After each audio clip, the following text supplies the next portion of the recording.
அன்பர்களே, ஆண்டவராகிய இயேசு கிறிஸ்துவின் நாமத்தில் உங்களுக்கு மனம் நிறைந்த வாழ்த்துக்களை தெரிவித்துக் கொண்டு சத்திய வசனம் திருமறை பாட நிகழ்ச்சிக்கு உங்களை அன்போடு அழைக்கிறோம். சத்திய வசனம், இது தேவனின் வசனம். நாம் சோர்ந்து போகையில் கரம் கொடுக்கும் நம் தேவனின் வசனம். நாங்கள் எங்கள் வாழ்நாள் எல்லாம் களி கூர்ந்து மகிழும்படி காலையிலே எங்களை உமது கிருபையால் திருப்தியாக்கும். இயேசு கிறிஸ்துவின் இனிய நாமத்தில் சத்தியவசனம் நேயர்களுக்கு என் அன்பின் புது வருட வாழ்த்துக்கள். Wish you all a happy new year. இது நமக்கு ஒரு சந்தோஷமான ஒரு காலம். தேவன் கிருபையாய் நமக்கு செய்திருக்கிற ஒரு காரியம் என்னவென்றால், தகுதியற்ற நம்மை கிருபையாய் ஒரு புது வருஷத்திற்குள் அழைத்து வந்திருக்கிறார். இது நான் எனக்கு கொடுக்கப்படுகிற இரண்டாம் தருணமாக நினைக்கிறேன். God gives me a second chance to correct my faults. கடந்த ஆண்டுகளில் நான் செய்த தவற்றையெல்லாம் மாற்றும்படி தேவன் எனக்கு ஒரு தருணத்தை தருகிறார், ஒரு இரண்டாம் வாய்ப்பை தருகிறார் என்று நினைக்கிறேன். அதுதான் புது வருஷ பிறப்பு என்று நான் நினைக்கிறேன். நீங்கள் என்ன நினைப்பீர்களோ எனக்கு தெரியாது. ஆனால் உண்மை என்னவென்றால், தேவன் உங்களுக்கு ஒரு புது வருஷத்தை உங்கள் முன்னதாக வைத்திருக்கிறார். இதை எப்படி செலவழிக்கப் போகிறீர்கள் என்பதுதான் கேள்வி.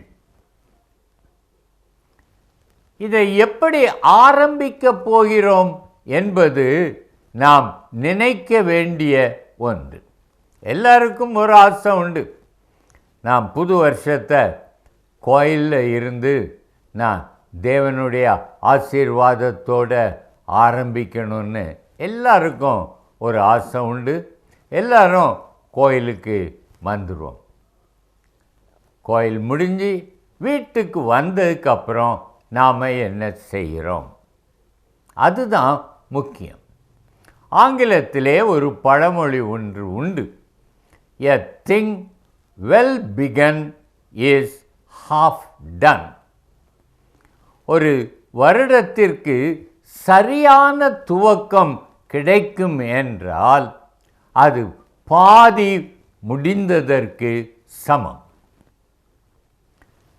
ஆனால் நாம் சாதாரணமாக நம் வீடுகளில் நடப்பதென்ன? ஆலயம் முடிந்து வந்தவுடனே நான் தேவனுக்கு செய்ய வேண்டிய எல்லாவற்றையும் செய்தாயிற்று என்று நினைக்கிறோம். வந்தவுடன் நன்றாக ஒரு கேக் சாப்பிட்டு விட்டு படுத்து தூங்கி விடுகிறோம். காலையில் எழும்பியவுடன் என்ன செய்கிறோம் என்றால், அவரவர் ஒவ்வொரு நேரத்தில் முழிப்பதினால் நாம் ஒன்று கூடி தேவனுக்கு ஜெபம் பண்ணுவது இல்லை. இப்போ தானே கோயிலிருந்து வந்திருக்கு, இனி என்ன ஜெபம் அப்படின்னு நினைக்கிறோம். ஆனால் ஒரு வருடத்தை ஆரம்பிக்கும் முன்னதாக நீ அந்த வருடத்திற்குரிய பாதுகாப்பை, அந்த வருடத்திற்குரிய ஆலோசனையை தேவனிடத்தில் கேட்க வேண்டாமோ? வருடத்தை உன் இஷ்டப்படி ஆரம்பிக்காதே. தேவனுக்கு பிரியமான வழியிலே நீ இந்த வருடத்தை ஆரம்பிப்பாய் என்றால், உனக்கு பிரியமான வழியிலே இந்த வருஷத்தை முடிய பண்ணுவார். நன்றாய் கவனித்துக்கொள்.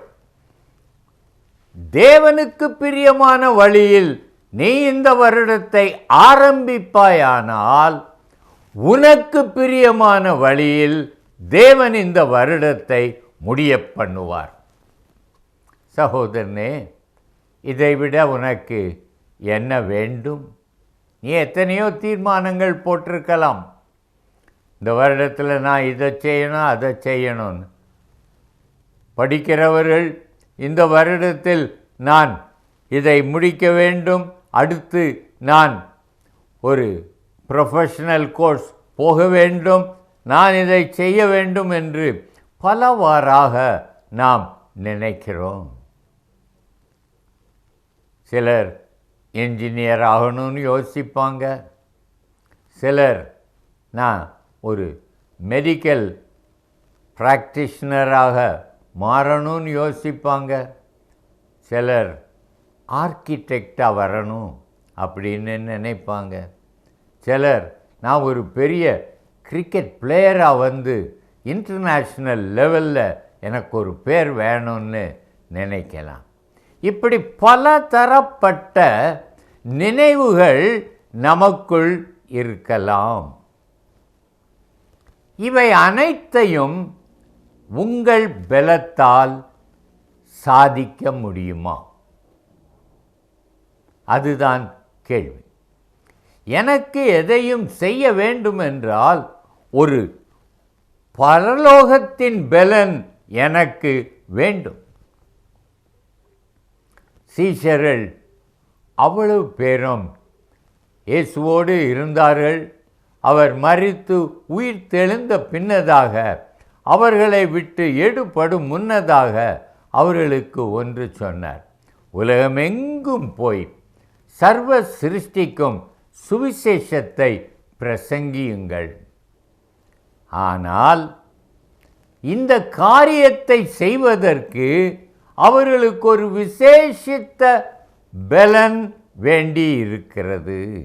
ஆகையால் அவர் சொன்னார், பரிசுத்த ஆவியை அனுப்புவேன், அவர் உங்களிடத்தில் வரும்பொழுது நீங்கள் பலன் அடைந்து உலகம் முழுவதிலும் எனக்கு சாட்சிகளாய் இருப்பீர்கள். அதுதான் லூக்கா 24 சொன்னார். இயேசு என்ன சொன்னார்னா, உன்னதத்திலிருந்து வரும் பலனினால் தரிப்பிக்கப்படும் வரைக்கும் எருசலேமில் காத்திருங்கள். சகோதரனே, சகோதரியே, நீர் அருமையான ஒரு திட்டம் உம்முடைய வாழ்க்கைக்கு வைத்திருக்கிறீர், நல்லதுதான். இதை நிறைவேற்ற உமக்குள் வைராக்கியம் உண்டு, வாஞ்சையும் உண்டு.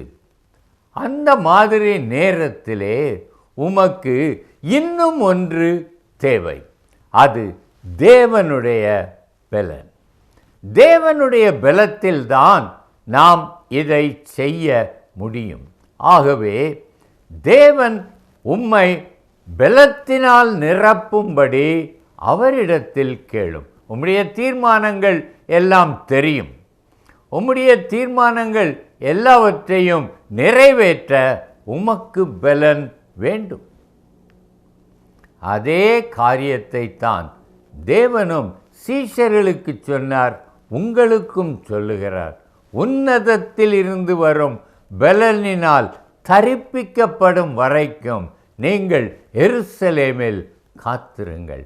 பரிசுத்த ஆவியானவர் வரும்போது நீங்கள் பலன் அடைவீர்கள். அந்த பலன் எதற்கு?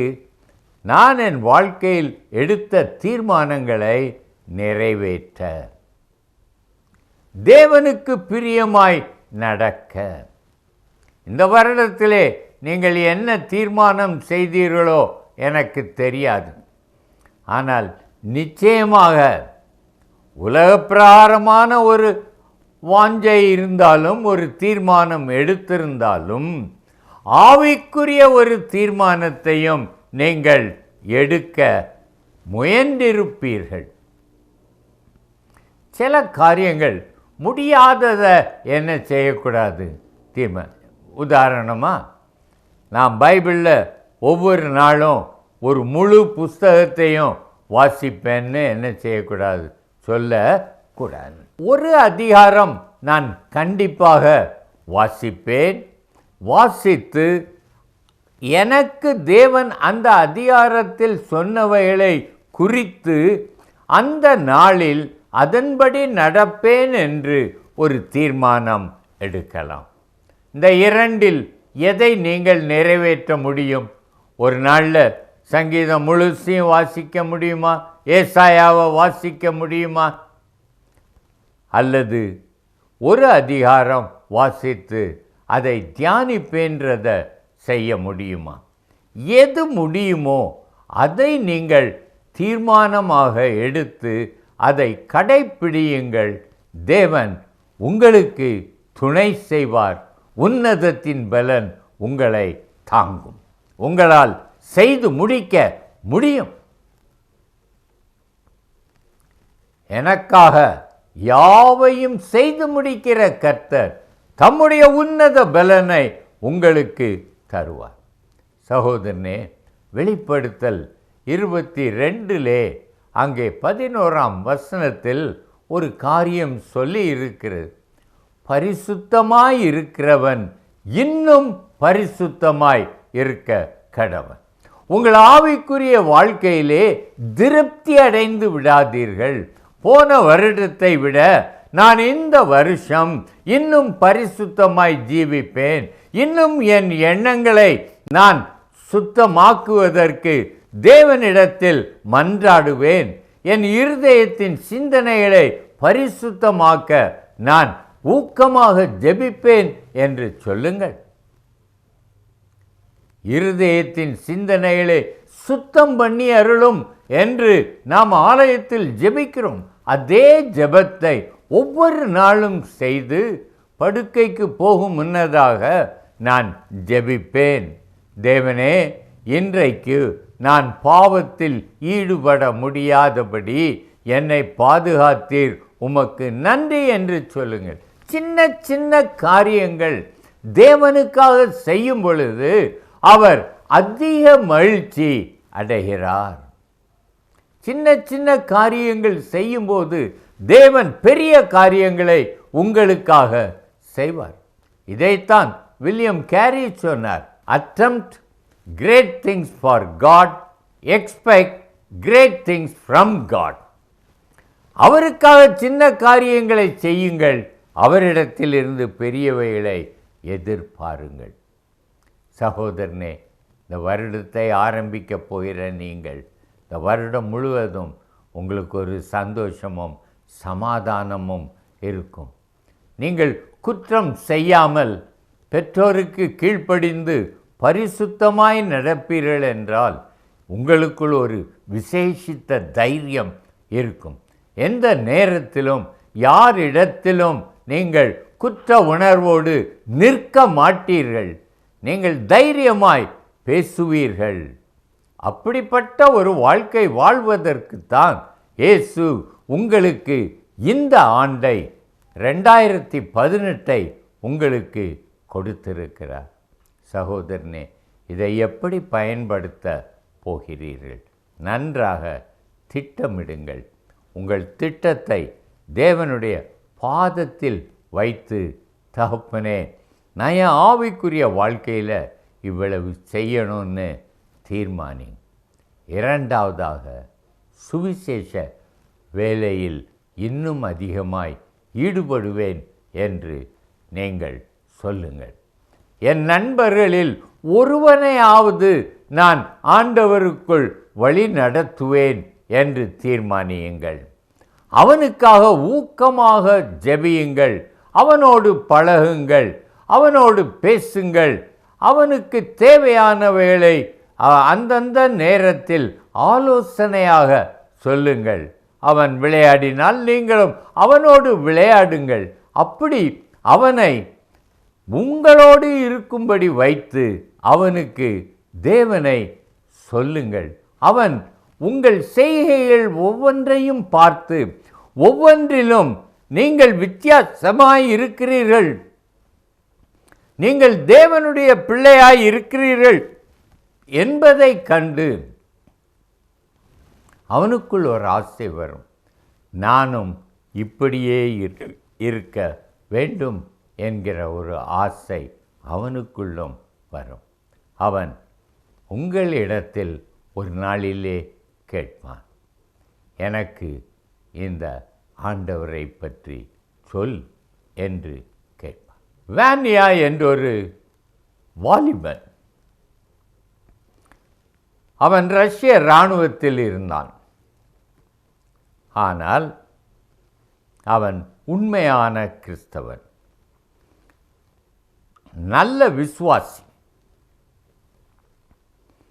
ரஷ்ய இராணுவத்தில் இந்த கிறிஸ்துவை பற்றி பேசக்கூடாது, ஜெபிக்கக்கூடாது என்றெல்லாம் தடைகள் இருந்தது. ஆனால் இவனோ மற்றவர்களுக்காக ஜெபிப்பான், அவர்கள் பிரச்சனைகளுக்காக ஜெபிப்பான், கர்த்தருக்கு பிரியமாய் வாழ்ந்தான். ஒரு நாளில் இவனை பிடித்தார்கள். இவன் கிறிஸ்தவனாய் இருக்கிறான் என்று சொல்லி கம்யூனிஸ்ட்கள் இவனுக்கு ஒரு தண்டனை கொடுத்தார்கள். அது என்னவென்றால் -32 டிகிரி சென்டிகிரேட் உள்ள ரஷ்ய குளிரிலே கம்பளி ஆடைகள் எதுவும் இல்லாமல் சாதாரண உடையில் அவனை நிற்க வைத்தார்கள். ஒரு மனிதன் அப்படிப்பட்ட ஒரு குளிரிலே 30 வினாடிகள் தான் அவனால் ஜீவிக்க முடியும். ஆனால் இவனோ அந்த குளிரில் நின்று அவன் சங்கீதங்களை சொல்லிக்கொண்டே இருந்தான். கர்த்தர் என் மேய்ப்பராயிருக்கிறார், நான் தாழ்ச்சி அடையேன். 121ஆம் சங்கீதம், அவர் என் போக்கையும் வரத்தையும் காப்பார் அப்படின்னு அவன் சங்கீதங்களை சொல்லிக்கொண்டே இருந்தான். அவனுக்கு ஒன்றும் நேரம் இல்லை. மேஜரெல்லாம் பேரக்ஸில் இருந்து பைனாக்குலர் மூலமாக இவை எப்போ உழுவான்னு பார்த்துக்கிட்டு இருக்காங்க. நேரம் கடந்தது. அப்போ ஒன்று சொன்னாங்க, போய் அவனை கூட்டிகிட்டு வான்னு ஒரு ஆஃபீஸரை அனுப்புனாங்க. அந்த ஆஃபீஸர் வந்தான். இந்த வேன்யா கிட்ட, இந்த ரஷ்ய குளிருக்கும் காப்பாற்றக்கூடிய அந்த ஆண்டவரை எனக்கு சொல்லு. Tell me about the God who can save you against the Russian winter. சகோதரனே, உம்முடைய வாழ்க்கையின் மூலமாக நீர் அநேகரை ஆண்டவருக்குள் நடத்த வேண்டும் என்றுதான் உமக்கு இந்த புதிய வருடத்தை தேவன் கிருபையாக கொடுத்திருக்கிறார். அதை நீர் தேவனுக்கு பிரியமானதாக செலவிடும் உம்மை உயர்த்துவார், மேன்மைப்படுத்துவார். ஜெபிக்கலாமா? ஆண்டவரே, இந்த புது வருடம் எனக்கு ஒரு வாய்ப்பாக தந்திருக்கிறீர். உம்மை மைமைப்படுத்தவும் உம்மை நெருங்கி ஜீவிக்கவும் எனக்கு ஒரு வாய்ப்பை தந்திருக்கிறீர். தகப்பனே, நான் இந்த வாய்ப்பை பயன்படுத்தி உம்மை மைமைப்படுத்த எனக்கு உதவும். நான் உலக பிரகாரமாக பல திட்டங்கள் வைத்திருக்கிறேன். அவ்வளவையும் நான் உம்மிடத்தில் சமர்ப்பிக்கிறேன். இது அவ்வளவையும் நீர் பார்த்து உம்முடைய உன்னத பலனினால் என்னை பலப்படுத்தி நான் இவற்றை சாதித்து முடிக்க எனக்கு கிருபையை தாரும். வருட முடிவிலே நான் உம்மாலே ஆசீர்வதிக்கப்பட உதவி செய்யும். உமக்கு பிரியமான முறையில் நான் இந்த வருடத்தை ஆரம்பிக்கிறேன். எனக்கு பிரியமான முறையில் வருடத்தை முடிக்க எனக்கு உதவி செய்யும். இயேசு நாமத்தில் பிதாவே, ஆமென்.